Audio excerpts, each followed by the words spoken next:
एक डॉक्टर ने doctor Michael ignore. Doctor Michael ignore ਜਿਹੜੇ ਨੇ ਉਹ ਅਮਰੀਕਨ ਜਿਹੜੇ ਨੇ ਨਿਊਰੋ ਸਰਜਨ ਨੇ, ਮਤਲਬ ਦਿਮਾਗ ਦੇ ਡਾਕਟਰ ਨੇ। उसके ਹੁਣ ਤੱਕ ਡਾਕਟਰ ਨੇ 7000 ਤੋਂ ਜ਼ਿਆਦਾ ਦਿਮਾਗ ਦੀ ਸਰਜਰੀਆਂ ਕੀਤੀਆਂ ਨੇ, ਆਪਣੀਆਂ ਮੁਕੰਮਲ ਕਰ ਚੁੱਕੇ ਨੇ।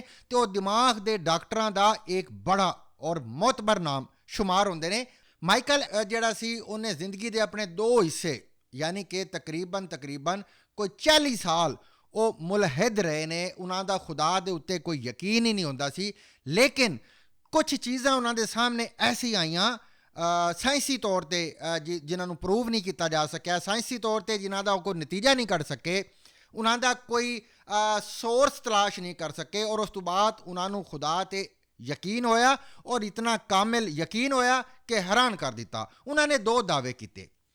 ਪਹਿਲਾ ਦਾਅਵਾ ਤਾਂ ਉਹਨਾਂ ਦਾ ਇਹ ਹੈ ਕਿ ਉਹਨਾਂ ਦਾ ਕਹਿਣਾ ਹੈ ਕਿ ਜਿਹੜਾ ਬ੍ਰੇਨ ਦਿਮਾਗ ਤੇ ਮਾਈਂਡ ਜ਼ਹਿਨ, ਯਾਨੀ ਬ੍ਰੇਨ ਦਿਮਾਗ ਤੇ ਮਾਈਂਡ ਜ਼ਹਿਨ ਤੇ ਦਿਮਾਗ, ਇਹ 2 ਵੱਖਰੀ ਚੀਜ਼ਾਂ ਨੇ। ਇਹ ਇੱਕ ਹੀ ਚੀਜ਼ ਦਾ ਨਾਮ ਨਹੀਂ ਹੈ।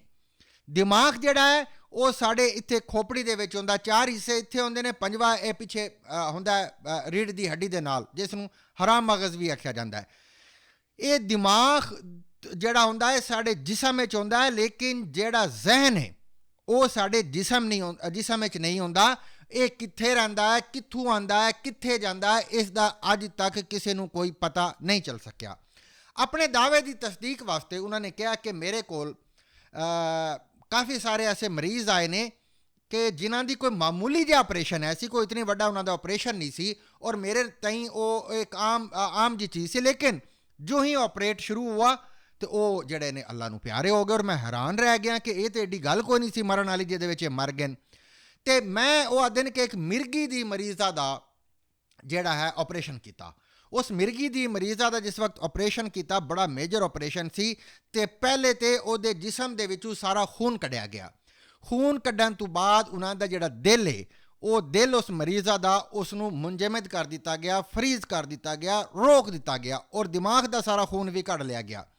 ਉਸ ਦਾ ਪੂਰੇ 58 ਮਿੰਟ 2 ਮਿੰਟ ਘੱਟ 1 ਘੰਟੇ 'ਚ ਆਪਰੇਸ਼ਨ ਜਾਰੀ ਰਿਹਾ। ਉਸ ਦੌਰਾਨ ਉਹ ਬਿਲਕੁਲ ਬੇਹਿੱਸ ਬੇਹਰਕਤ, ਕਿਉਂਕਿ ਨਾ ਉਹਦੇ ਵਿੱਚ ਖੂਨ ਹੈ, ਨਾ ਉਹਦਾ ਦਿਲ ਚੱਲ ਰਿਹਾ, ਔਰ ਦਿਮਾਗ ਤਾਂ ਵੈਸੇ ਆਪਰੇਟ ਹੋ ਰਿਹਾ। ਅਤੇ ਜਿਸ ਵਕਤ ਕਹਿੰਦੇ ਨੇ ਕਿ 1 ਘੰਟੇ ਦੇ ਆਪਰੇਟ ਤੋਂ ਬਾਅਦ ਅਸੀਂ ਉਹ ਖੂਨ ਵਾਪਸ ਉਹਦੇ ਜਿਸਮ ਵਿੱਚ ਦਾਖਲ ਕੀਤਾ, ਉਹਦਾ ਦਿਲ ਜਿਹੜਾ ਉਹ ਚਾਲੂ ਕੀਤਾ, ਅਤੇ ਚਾਲੂ ਹੋਣ ਤੋਂ ਬਾਅਦ ਜਿਸ ਵਕਤ ਉਹ ਮੈਡੀਕਲੀ ਟੈਕਨੀਕਲੀ ਜ਼ਿੰਦਾ ਹੋ ਗਈ, ਜ਼ਿੰਦਾ ਹੋਣ ਤੋਂ ਬਾਅਦ ਤੇ ਉਹਨੇ ਚੰਦ ਐਸੀ ਗੱਲਾਂ ਕੀਤੀਆਂ ਨੇ ਜਿਸ ਨੇ ਮੈਨੂੰ ਹਿਲਾ ਕੇ ਰੱਖ ਦਿੱਤਾ। ਪਹਿਲੀ ਗੱਲ ਤਾਂ ਉਹਨੇ ਕੀਤੀ ਕਿ ਜਿਸ ਵਕਤ ਤੁਸੀਂ ਇਹ ਸਾਰਾ ਕੁਝ ਕਰ ਰਹੇ ਸੀ ਤੇ ਮੈਨੂੰ ਇੰਝ ਮਾਲੂਮ ਹੋਇਆ ਕਿ ਮੈਂ ਆਪਣੇ ਜਿਸਮ ਦੇ ਵਿੱਚੋਂ ਨਿਕਲ ਕੇ ਅਤੇ ਇੰਝ ਹਵਾ ਦੇ ਵਿੱਚ ਨਾ ਮੁਅੱਲਕ ਹੋ ਗਈਆਂ, ਤੈਰਨ ਲੱਗ ਗਈਆਂ। ਅਤੇ ਮੈਂ ਉਹ ਤੈਰਦੇ ਮੈਂ ਦੇਖਿਆ ਕਿ ਤੁਸੀਂ ਕੀ ਕਰ ਰਹੇ ਹੋ। ਉਸ ਉਹਨਾਂ ਨੂੰ ਡਾਕਟਰਾਂ ਨੂੰ ਉਹਨਾਂ ਦੇ ਔਜ਼ਾਰਾਂ ਦੇ ਨਾਂ ਵੀ ਦੱਸੇ ਕਿ ਤੁਸੀਂ ਇਹ ਇਸਤੇਮਾਲ ਕੀਤਾ। ਉਸ ਦੌਰਾਨ ਉਹ ਡਾਕਟਰਸ ਜਿਹੜੇ ਆਪਸ ਵਿੱਚ ਗੱਲਾਂ ਕਰਦੇ ਰਹੇ ਨੇ, ਉਹ ਗੱਲਾਂ ਵੀ ਦੱਸੀਆਂ ਨੇ, ਨਾਲ ਇਹ ਵੀ ਕਿਹਾ ਕਿ ਤੁਸੀਂ ਪਿੱਛੇ ਇੱਕ ਮਿਊਜ਼ਿਕ ਚਲਾਇਆ ਸੀ, ਉਹ ਮਿਊਜ਼ਿਕ ਵੀ ਦੱਸਿਆ। ਇਹ ਗੱਲਾਂ ਸੁਣ ਕੇ ਡਾਕਟਰ ਜਿਹੜਾ ਸੀ ਮਾਈਕਲ, ਉਹ ਹੈਰਾਨ ਰਹਿ ਗਿਆ ਕਿ ਇਹ ਕਿਵੇਂ ਮੁਮਕਿਨ ਹੈ ਕਿ ਇੱਕ ਮਰੀਜ਼ ਜਿਹੜਾ ਹੈ ਜਿਸ ਦਾ ਦਿਲ ਵੀ ਜਿਹੜਾ ਬੰਦ ਹੈ, ਦਿਮਾਗ ਵੀ ਬੰਦ ਹੈ, ਖੂਨ ਕੋਈ ਨਹੀਂ ਜਿਸਮ ਦੇ ਵਿੱਚ, ਪੂਰੀ ਇੱਕ ਡੈਡ ਬਾਡੀ ਸਾਡੇ ਅੱਗੇ ਪਈ ਹੈ, ਉਹਨੂੰ ਇਨ ਚੀਜ਼ਾਂ ਦਾ ਕਿਵੇਂ ਇਲਮ ਹੋ ਗਿਆ।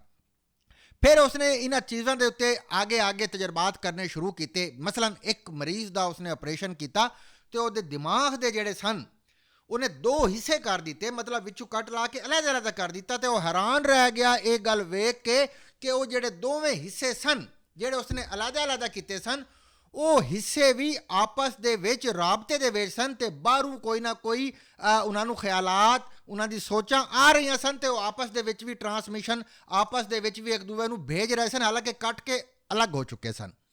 ਇਹ ਉਹਨਾਂ ਨੇ ਫਿਰ 3-4 ਹੋਰ ਤਜਰਬੇ ਕੀਤੇ ਕਿ ਜਿਹੜੇ ਲੋਕ ਬਿਲਕੁਲ ਇਸ ਸਤ੍ਹਾ 'ਤੇ ਹੁੰਦੇ ਸਨ, ਅਤੇ ਉਹ ਉਹਨਾਂ ਨੂੰ ਕਹਿੰਦਾ ਸੀ ਕਿ ਤੁਸੀਂ ਮੈਨੂੰ ਆਪਣੀ ਜਿਹੜੀ ਹੈ ਨਾ ਸਾਰੀ ਕੈਫੀਆਤ ਬਿਆਨ ਕਰਨੀਆਂ ਨੇ। ਇੱਕ ਬੰਦੇ ਨੇ ਬਿਆਨ ਕੀਤਾ ਕਿ ਜਿਸ ਟਾਈਮ ਤੁਸੀਂ ਮੈਨੂੰ ਇਹ ਮੁਰਦਾ ਬਣਾ ਦਿੱਤਾ ਅਤੇ ਮੈਨੂੰ ਇੰਝ ਲੱਗਾ ਕਿ ਮੈਂ ਗਾਰ 'ਚ ਵੜ ਗਿਆ, ਅਤੇ ਉਸ ਗਾਰ ਦੇ ਵਿੱਚ ਸਾਰੇ ਉਹ ਲੋਕ ਖੜ੍ਹੇ ਸਨ ਜਿਹੜੇ ਕਿ ਮੇਰੇ ਤੋਂ ਪਹਿਲੇ ਫੌਤ ਹੋ ਚੁੱਕੇ ਸਨ। ਮੈਂ ਉਹਨਾਂ ਨੂੰ ਮਿਲਿਆ, ਹਾਲ ਚਾਲ ਪੁੱਛਿਆ।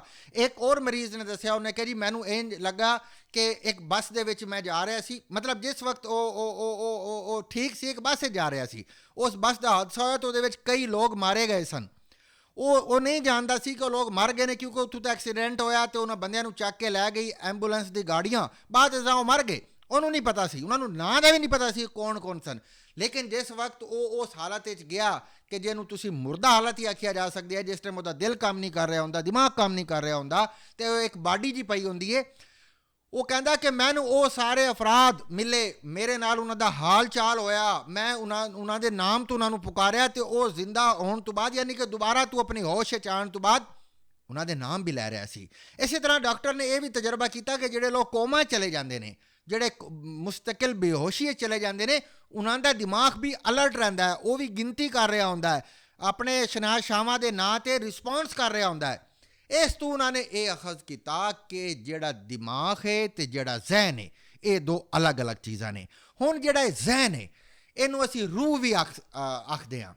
ਮੈਂ ਚੂँਕਿ ਮੇਰਾ ਇਲਮ ਬੜਾ ਕਮ ਹੈ, ਨਾਕਸ ਹੈ, ਮੈਂ ਤਾਂ ਬਾਬਾ ਇਸ਼ਫਾਕ ਦੀ ਇੱਕ ਕਿਤਾਬ ਪੜ੍ਹੀ ਸੀ ਜ਼ਾਵੀਆ, ਉਹਦੇ ਵਿੱਚ ਉਹਨਾਂ ਨੇ ਲਿਖਿਆ ਸੀ, ਲੇਕਿਨ ਮੈਨੂੰ ਪੂਰੀ ਤਰ੍ਹਾਂ ਸਮਝ ਨਹੀਂ ਆਈ ਸੀ। ਉਹ ਕਹਿੰਦੇ ਸਨ ਜਿਹੜੀ ਰੂਹ ਹੈ ਇਹ ਇਨਸਾਨ ਦਾ ਇੱਕ ਉਸੇ ਤਰ੍ਹਾਂ ਜਿਸ ਤਰ੍ਹਾਂ ਇੱਕ ਪੰਖੇ ਦਾ ਰੈਗੂਲੇਟਰ ਹੁੰਦਾ ਹੈ, ਉਹਦੀ ਸਪੀਡ, ਉਹਦੀ ਰਫ਼ਤਾਰ ਦਾ ਤਾਯੁਨ ਰੈਗੂਲੇਟਰ ਕਰਦਾ ਹੈ, ਡਿਮਰ ਕਰਦਾ ਹੈ। ਇਸੇ ਤਰ੍ਹਾਂ ਇਨਸਾਨ ਦੀ ਜਿਹੜੀ ਰੂਹ ਹੈ ਉਹ ਵੀ ਇੱਕ ਡਿਮਰ ਜਾਂ ਇੱਕ ਜਹਾਜ਼ ਦਾ ਜਿਹੜਾ ਥਰੋਟਲ ਹੁੰਦਾ, ਜਿਹੜਾ ਉਸ ਨੂੰ ਉਠਾਉਂਦਾ ਹੈ, ਜਹਾਜ਼ ਨੂੰ ਉਹਦੀ ਉਚਾਈ, ਉਸ ਦੀ ਡਾਇਰੈਕਸ਼ਨ ਸੈੱਟ ਕਰਦਾ ਹੈ।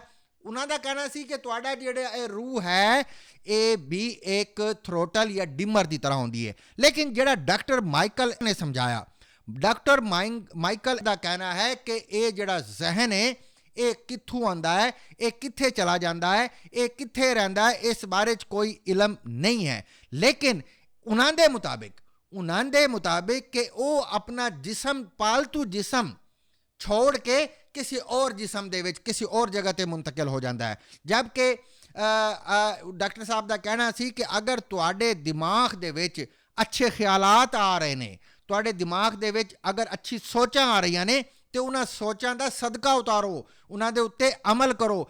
ਅਗਰ ਕੋਈ ਬੁਰੀ ਜਿਹੜੀਆਂ ਨੇ ਚੀਜ਼ਾਂ ਜਿਹੜੀਆਂ ਨੇ ਤੁਹਾਡੇ ਮਨਫੀ ਖਿਆਲਾਤ ਜ਼ਹਿਨ 'ਚ ਆਉਂਦੇ, ਤੇ ਉਹਨਾਂ ਨੂੰ ਝਟਕ ਕੇ ਜ਼ਹਿਨ ਤੋਂ ਪਰਾਂ ਸੱਟ ਕੇ ਤੇ ਅੱਲਾਹ ਤਾਲਾ ਤੋਂ ਉਸ ਦੀ ਮਾਫੀ ਮੰਗੋ। ਲੇਕਿਨ ਅਗਰ ਤੁਹਾਨੂੰ ਖਿਆਲਾਤ ਆਉਣਾ ਬੰਦ ਹੋ ਗਏ, ਅਗਰ ਤੁਹਾਡੀ ਸੋਚਾਂ ਹੀ ਖਤਮ ਹੋ ਗਈਆਂ, ਤੇ ਇਹਦਾ ਮਤਲਬ ਹੈ ਕਿ ਰੂਹ ਤੁਹਾਨੂੰ ਛੱਡ ਕੇ ਜਾ ਰਹੀ ਹੈ। ਤੇ ਉਹ ਇੱਕ ਅੰਗਰੇਜ਼ੀ ਦੀ ਕਹਾਵਤ ਹੈ ਜਿਹਦਾ ਪੰਜਾਬੀ ਦਾ ਇਹ ਬਣਦਾ ਹੈ ਕਿ ਅਗਰ ਤੁਹਾਡਾ ਪੈਸਾ ਖੜੀ ਗਿਆ, ਪੈਸਾ ਚਲਾ ਗਿਆ ਤਾਂ ਕੁਝ ਨਹੀਂ ਗਿਆ। ਅਗਰ ਤੁਹਾਡਾ ਜਿਹੜਾ ਹੌਸਲਾ ਉਹ ਚਲਾ ਗਿਆ ਤੇ ਕੁਛ ਗਿਆ ਹੈ। ਅਗਰ ਤੁਹਾਡੀ ਜਿਹੜੀ ਹੈ ਇੱਜ਼ਤ ਤੇ ਸਾਖ ਚਲਾ ਗਿਆ ਤਾਂ ਬਹੁਤ ਕੁਛ ਗਿਆ। ਲੇਕਿਨ ਅਗਰ ਤੁਹਾਡੀ ਰੂਹ ਚਲੀ ਗਈ ਤਾਂ ਸਭ ਕੁਛ ਚਲਾ ਗਿਆ। ਇਹ ਜਿਹੜੀ ਰੂਹ ਹੈ, ਇਹ ਜਿਹੜੀ ਸੋਲ ਹੈ, ਇਹ ਇਤਨਾ ਬੜਾ ਕੰਮ ਕਰਦੀ ਹੈ, ਇਹ ਇਤਨਾ ਬੜਾ ਇੱਕ ਮੌਜਜ਼ਾ ਹੈ, ਇਹ ਮੇਰੇ ਖੁਦਾ ਦਾ ਇਤਨਾ ਬੜਾ ਇਨਾਮ ਹੈ। ਇਹ ਜਿਸਮ ਦਾ ਜਿਹੜਾ ਉਹਨੂੰ ਸਿਰਫ ਅਲਾਟ ਕੀਤਾ ਗਿਆ ਹੈ।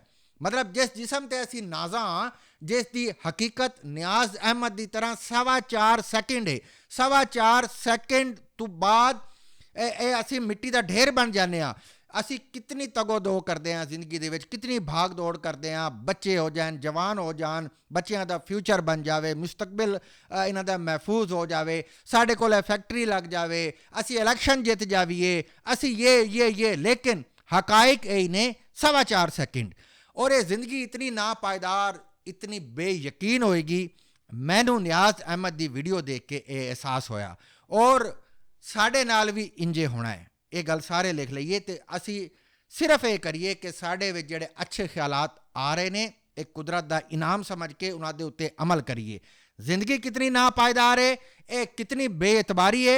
अगर यकीन नहीं आंदा तो नियाज़ अहमद की वीडियो क्लिप एक दफ़ा फिर देख लो। तलबा के मुकम्मल शुदा सवालनामे, तलबा की तख्लीकी काम, तस्वीर और वीडियोस, इनकी अगर हम एक्टिविटी कराएंगे, कोई लिसानी करा रहे हैं, कोई बसरी है, कोई जिस्मानी है, वो उसको हम रिकॉर्ड करेंगे। उसके बाद असातिज़ा का मुस्बत फीडबैक,